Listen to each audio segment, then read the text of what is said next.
You're watching Good Day Columbus on Fox 28. Well, there is some light at the end of the tunnel. It is starting to warm up slowly, and very soon the fleas and ticks, well, they're going to be here to enjoy the warmer weather as well. Dr. Nikki Eaton is here this morning from the Animal Hospital of Polaris to talk about keeping the critters off of our pets. Good morning. Yes, how are you? Oh, fantastic. I'm feeling, you know what? This one is so sweet. Sweet. She's so wonderful. She looks like a boy that we lost a few months ago. So. This is how I met my husband, was her. Really? Yeah, she came in as a puppy and she had all these problems, so I was constantly seeing him, and then we get married. There you go. Worked out well. Yes. You got a couple of those you can spare? Yes, you are. Hey, what do you know? Such a good girl. Well, let's talk about fleas and ticks. And, you know, a lot of people don't know what to look for, or you hear about them, but right. If you haven't seen them, I think we even have a picture you can describe for us what we're going to be looking for. So, 40 degrees, right? It's going to be 40 degrees. Yeah, we're going to get there today. Ticks come out in 40 degrees, even if there's snow. Yes. Wow. And they start looking for their hosts. And so their primary hosts usually are dogs, cats, it could be squirrels, any type of wildlife. Right. So we can start seeing the ticks, yes. And there's a picture right there, and they are very small. Yeah, they are, and a lot of people don't see them. By the time people see them is when they've already taken their blood meal. Right. They can transmit diseases, and that's when you can see them because they're all engorged. Because they get a little bit bigger. And Yes. so the two types, is there a big difference in what we're looking at, or do you know which one's which? I don't, because I don't have my glasses on. Yeah, it's kind of far away.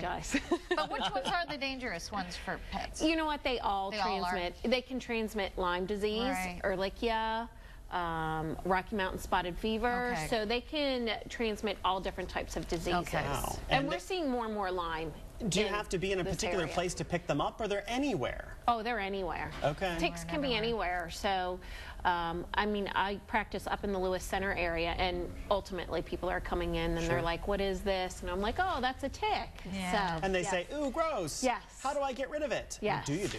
Well, you know, for me, first and foremost is always prevention. So there is prevention that we can put on our dogs in order to prevent ticks from attaching to them. But if you do have a tick, you know, take tweezers, pluck them out.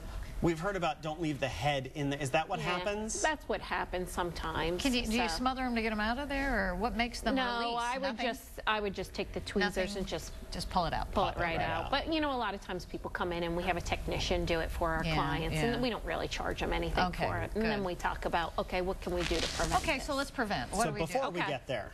Yes, so prevention for me is always the key, right? Fleas, ticks, heartworm, whatever it may be. So we have lots of different products here. I'm going to show you actually how to put Activil on Sydney. And this is a topical, and this does do fleas and ticks. So is that one of the squeezy things you put in the, Yep, yep, that's one of the squeezy things. Now we also have collars too, and I brought cat stuff too, because we can't forget about the cats. Right.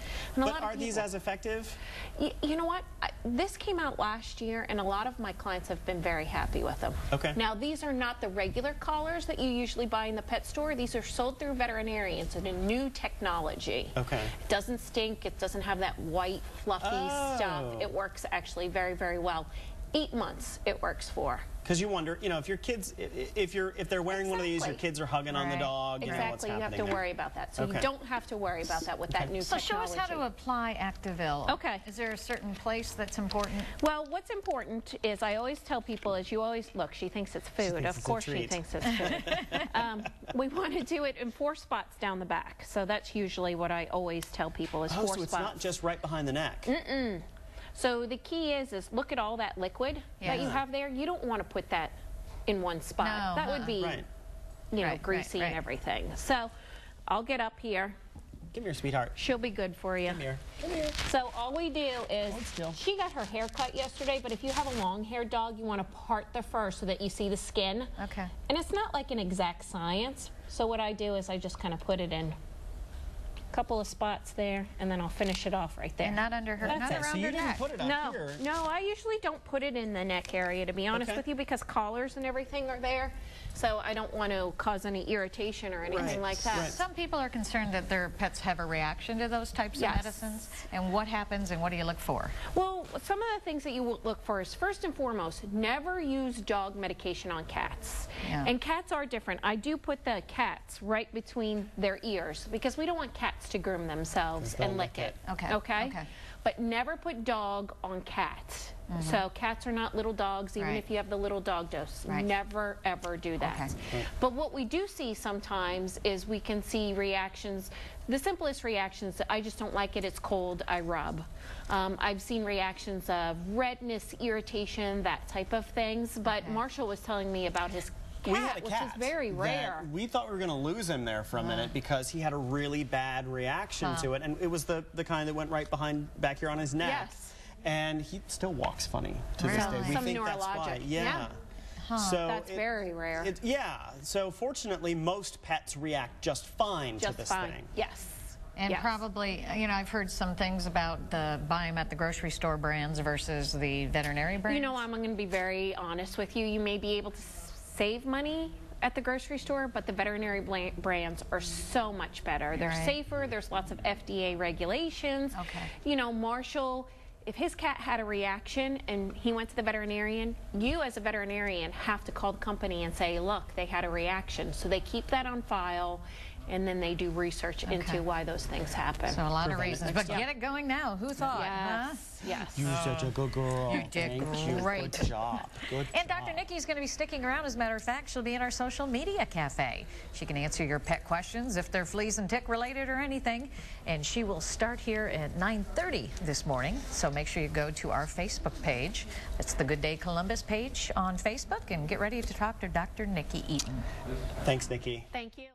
And don't forget, Dr. Nikki Eaton is hard at work tapping the T's over there. She's in the Social Media Cafe, and she'll be answering your pet questions. So head on over to Good Day Columbus's Facebook page, and you'll get those answers right now from Dr. Nikki Eaton. And don't miss out on your chance to take part in our Social Media Cafe this morning.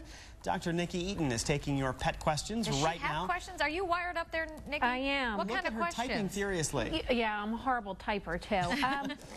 You know, a lot of questions about fleas and ticks and, you know, questions of, really, I should be treating my animal now? And it's like, yes, very much so. I mean, I tell people year-round because I see fleas all the time at the practice. So. If you have questions, jump on the Good Day Columbus Facebook page, and Nikki will answer them for you. Keep them coming. Be right back.